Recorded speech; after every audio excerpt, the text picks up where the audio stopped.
Alrighty, welcome back to another episode of Behind the Cards. I'm Alec, this is Zach, and today we're going to talk a little bit about Journey Together, how our release went. We're going to talk about some drama going on right now in the YouTube world, in the Pokemon community, and we're going to talk a little bit about our show that we just recently had this weekend. Let's get into it.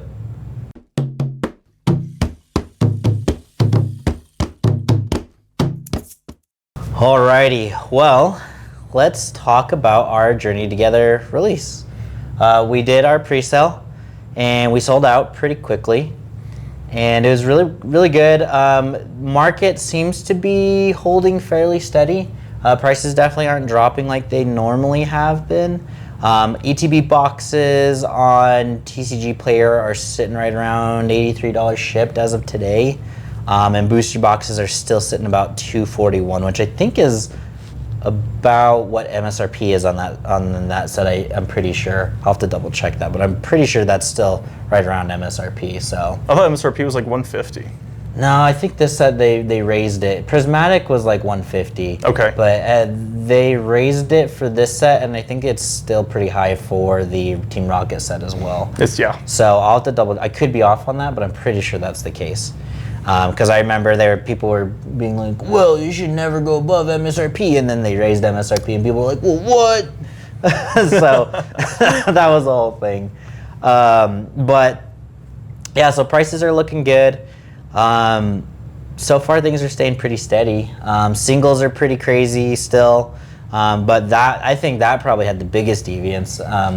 I don't know if you saw on the pre-release stuff, some of the pre-release cards like Iono's Bellable and things like that. Mm-hmm. Those are sitting at like high fives, and then now they think they're right around like $100 to $150. Yeah. So pretty good drop there with those, but overall pretty good set. We haven't cracked any yet, but we're excited to hopefully crack some at some point here soon. But singles are looking pretty good. I'm loving the trainer cards. I really like the trainer cards. The battle decks that they're coming out with are going to be pretty hot.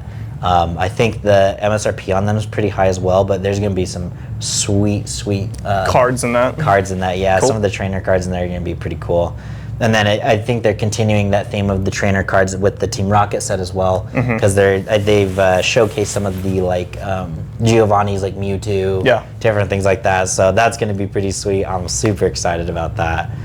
But yeah, so that's pretty much it for Journey Together. Any other? No, I monitor the price. I'm curious to see where prices go here in the next like 2 weeks. I suspect that they're probably going to continue going down, but I do think that a recovery will happen. Okay. Back to where prices were, I think, at launch. Just because supply is going to dry up eventually, right? Just like Prismatic Evolutions, prices went down, and just surely enough, it goes back up. Any predictions on the floor that you think price-wise?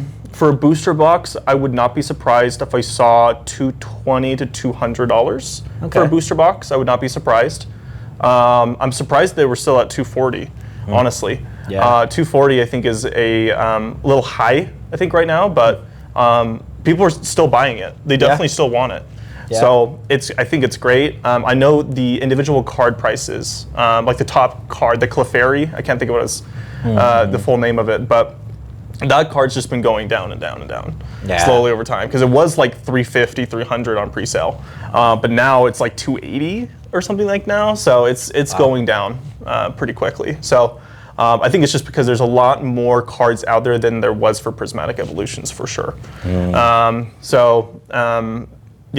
Okay. Well, kind of on that note then, let's talk about the YouTube drama that's been happening. Okay. Let's do it.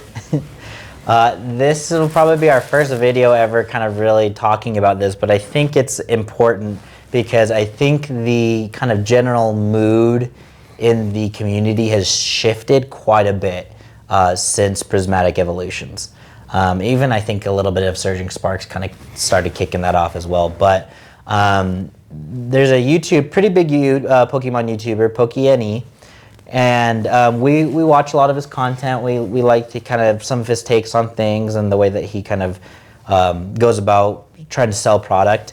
But so PokeNE, for those that don't know, really the big thing with him, especially right now in this market, is he sells at MSRP. He doesn't sell above it, which is cool, but really crazy at the same time, especially in the volumes that he's dealing with, because he gets way more product than a lot of people are, and I would probably say he's getting more product than I would say probably your average LGS. Way more than that. Yeah. Way more. He's getting, cases and cases of stuff.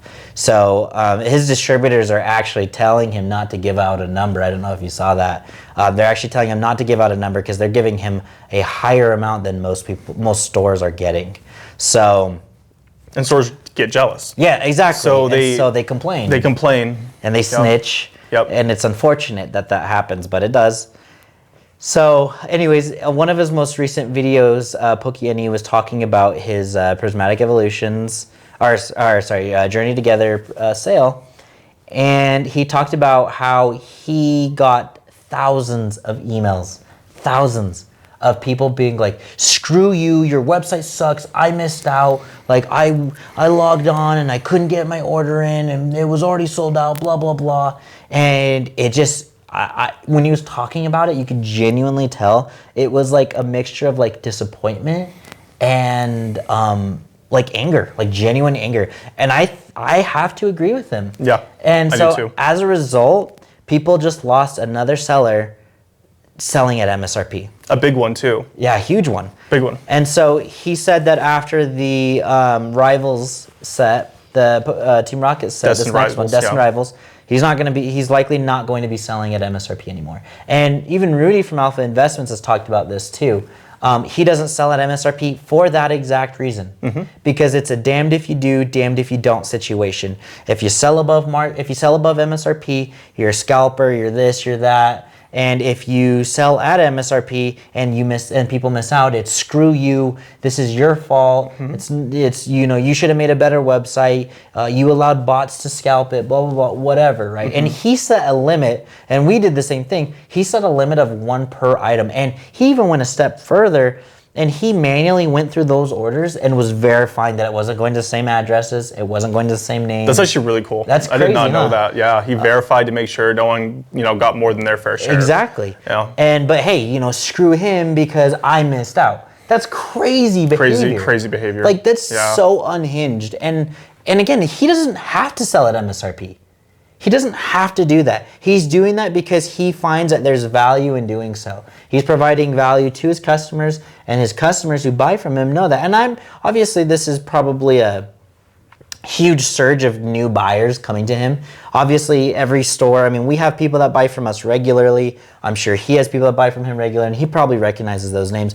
But just like us, there's so many times where when we put stuff up for pre-sale, or if we get a restock of new product and we send out an email to people, a lot of times it's usually new users or new buyers that come and purchase the product. So, right off the bat, it's just hostile. It's hostile if they don't get what they want. And I think really it's a bad reflection on the community as a whole. And it's sad to think that there were thousands of people that felt the need to go out of their way and be like, screw you, you suck, blah, blah, blah. I'm going to throw a temper tantrum because I didn't get the product I wanted. That is absolutely unhinged and insane behavior. Like, it's just not okay. Like that, come on, guys. It's just not okay. You and I just talked about it briefly, but at least in some Utah Facebook groups, there'd be people who had bought Journey Together on the first day and immediately listed it to sell at market price. And people were commenting, saying scalpers, but I guess it went a step beyond that. And some curse words were happening.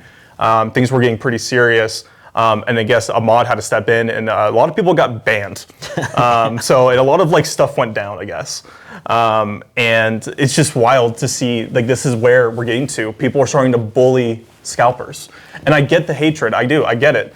But guys, going online, swear words, all that stuff is not going to fix the problem. No. That's not going to do it. Just don't buy from the scalpers. And tell people 100%. Not to.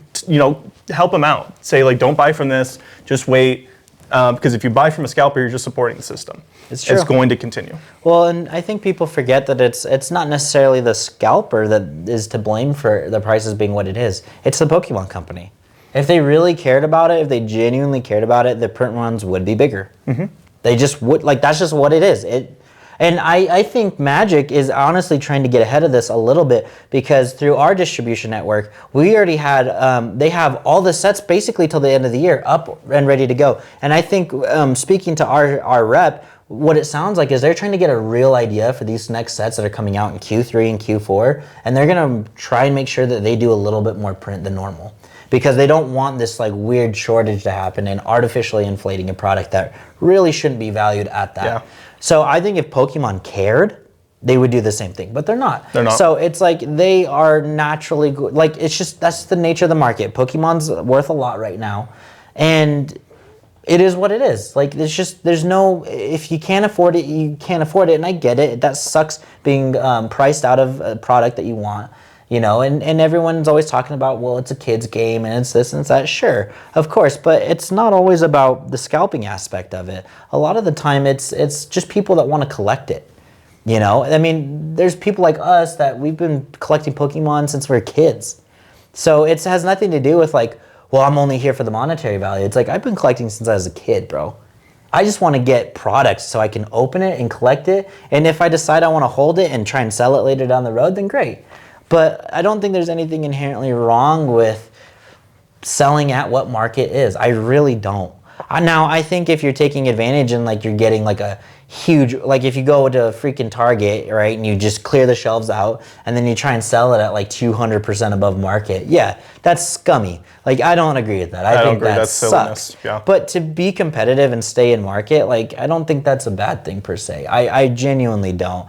And we've said this before, and I've said this before, and this is definitely my own take on it, but I think especially for LGSs, I don't think there's anything wrong with them selling above market, because for the last several years, you know, people are getting boxes at just a little over $100, and they are having to sell them at like $89, $90 and just taking L's. But obviously, it's like you have a community of Pokemon people that want to come in and they still want to partake in that product.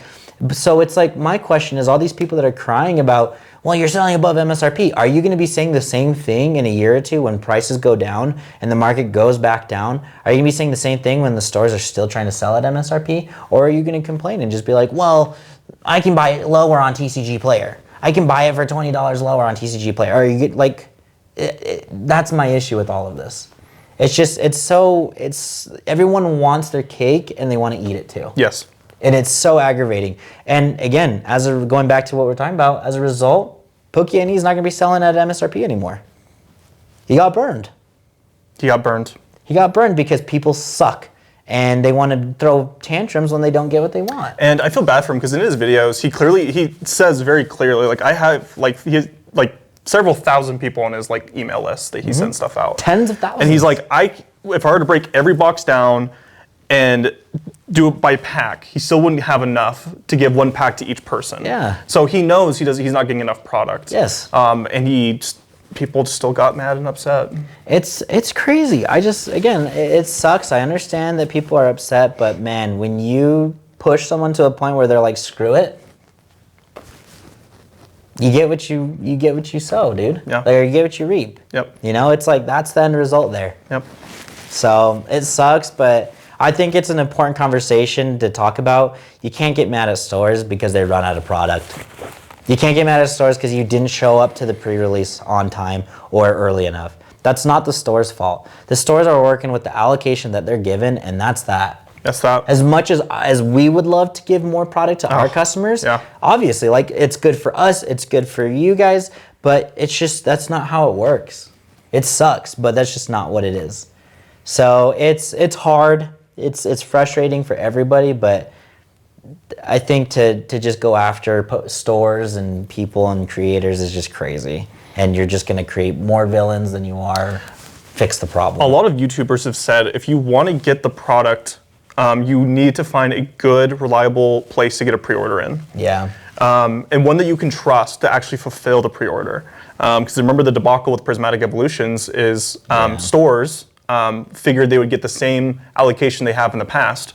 And they opened the pre-order up, and they actually got their allocation numbers and had to end up canceling a lot of their orders. Yep. Which is really unfortunate. Obviously, I think pretty much everyone has learned their lesson after Prismatic Evolution. I hope so. I hope so. I know we have certainly learned our lesson with that. Yeah. And we will not even release pre-orders or anything till we actually know the numbers. Yep. And we confirm with our sales rep on those numbers. Yes. Because we want to make sure we can actually fulfill the order so we can be trustworthy for you guys.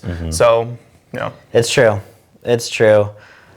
I guess kind of still keeping on the drama vein, did you hear the whole thing about MJ Holdings and distributors selling Yes, on market? I absolutely heard about it. They sell under a different name on the Walmart website. Yes, and it's dude. actually a distributor that's selling the boxes. Crazy, in man. like huge volume. So it's like there's stores that aren't able to get product. And by the way, people are asking for that product specifically. Yes. But the distributor is like, no, we're just going to sell it ourselves. Which is crazy. Crazy. And they're selling it at market. That was the other crazy thing. So it's like they're already getting a huge discount because they already negotiate a special price with the Pokemon company just to purchase the product to then sell it. So they already get that special rate that no one else is going to get. Literally no one else other than distributors. And then they go around and say, I'm going to sell at market and I'm going to make a huge return on this. Crazy. And all in the meantime, stores are like, please, any product you can give me, I'll do whatever I have to do to get it. Yeah. And all in the meantime, that's happening. I haven't actually ever heard anything good about MJ Holdings. I haven't heard anything good either. They're the ones that do those like random Pokemon pack things at Walmart and Target. I can't think of what they're called, but I know exactly what you're talking about. Like the mystery boxes. The non-Pokemon branded like surprise box or packs or something. Yeah. So we have a couple of friends that are also LGS owners, and I know a couple have them as a distributor, and they hardly order anything from them because apparently they're really tough to communicate with, and they're probably some of the highest prices for distributors to local game stores. Didn't know that. So it's like, it sounds like that company is just in general not super great, and people are having issues with it. And I honestly hope Pokemon Company does something about that, because I think distributors should not be allowed to do that. I'm actually fully against that, because again, you're already getting a negotiated super low rate. You know, obviously you gotta leave room for margin when you're selling to stores and stuff, and that's fine. I don't have an issue with that. But I think this can lead into a bigger issue fully. And I think that if you're gonna be a distributor and you're going to get in the distribution game, you should not be allowed to have a sister company that sells product directly to consumers. It makes me think of why they're doing it. So I think about, like, is the Pokemon company telling MJ Holdings to go ahead and sell the product? Or do you think it's MJ Holdings doing it behind Pokemon's back and the game store's back? Well, I don't think there's a rule for it. I don't think there is a rule. Because I don't think there's anything that would stop them. Yeah. I mean, because Pokemon Company, right? Pokemon Company sells its own product, which is to be expected. And then they sell it to, LGSs, or they sell it to distributors, and then distributors to LGSs. So I think that there's not a rule. So the distributors are like, screw it, let's just do it. Let's just see what happens. And so they're sending it and just kind of screwing the market as a whole. And I don't know. I think it's a terrible look. It's a terrible, terrible look, especially in the market right now.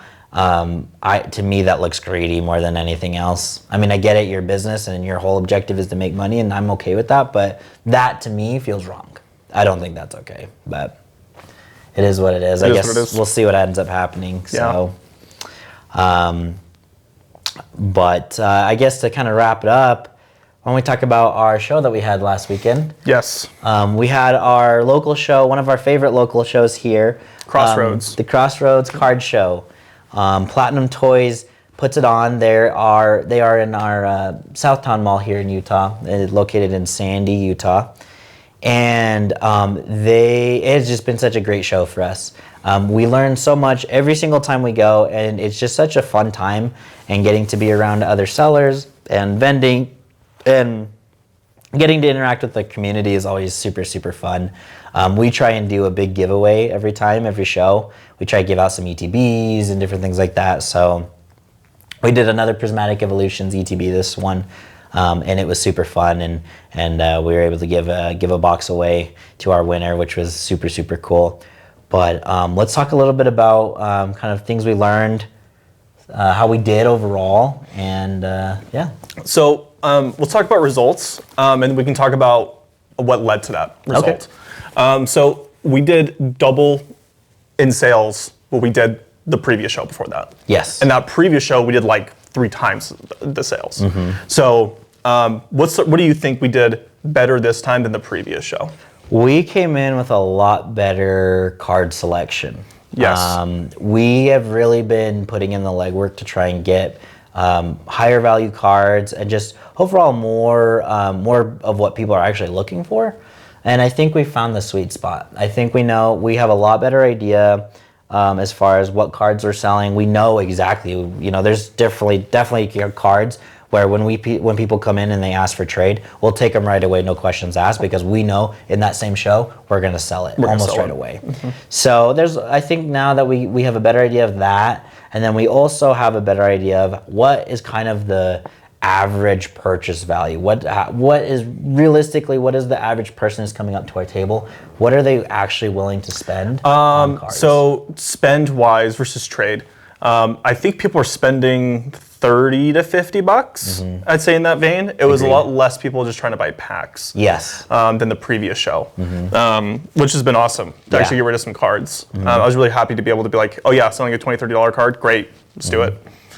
We did get a lot of trades this show. Yes. And a lot of people asking to sell their cards to us. Yes. More so than we sold, we bought, more than a little bit less than we sold. Yeah. But we still bought a lot of product. Zach had to run to the bank and get cash in the middle of the show because we ran out. Yeah. And it was just so crazy. And then we ran out of that cash too, pretty much. Yeah, pretty much ran out of that too.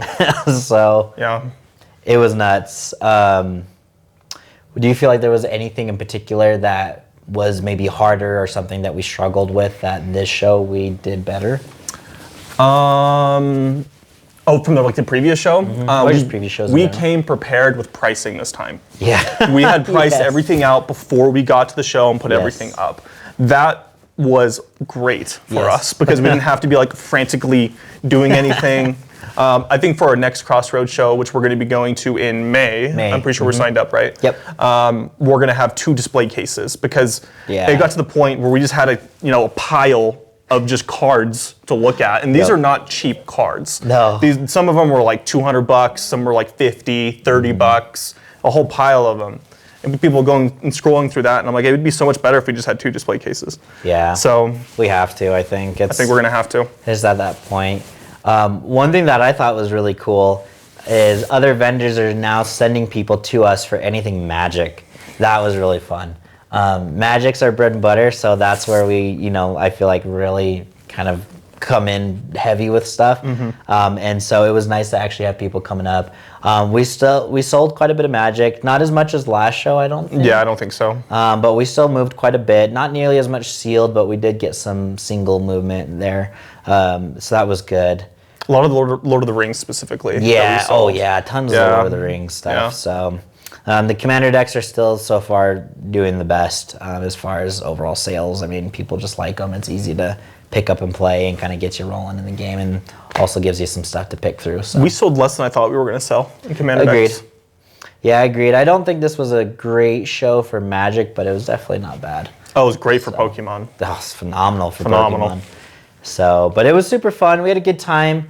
I was feeling a little sick about halfway through, and that kind of sucked. I wasn't feeling super good, so Zach really kind of took the bulk of what we were doing and really just kind of ran with it. We sold all of our vintage packs. We had some base set unlimited hanger packs, and then we had some sealed jungle blisters, and we sold all of them. Almost all of them went to other vendors, funny enough. Yeah. All wanting it for their own collections and stuff, but it brought a lot of traffic to the table. It did. A lot of people loved looking at it. And the comments, yeah. We got a lot of people just wanting to take pictures with it, which was really funny too. Yeah. People just haven't seen those packs in years. So in person, yeah. We're hoping to get some more here soon, and hopefully have some more for you guys in the future shows. So. Yeah. But so other than that, I think we'll wrap that up for this episode, and we have our next show coming up in Phoenix this upcoming weekend. So We'll be in Phoenix from the 5th to the 6th for Front Row. So come check us out. I'll put a picture of where we're located on the screen here. So please, if you're in the Phoenix area, come give us a shout out. Come take a look, see what we got. We'd love to talk to you guys, get to meet you, and go from there. So we'll catch you on the next episode.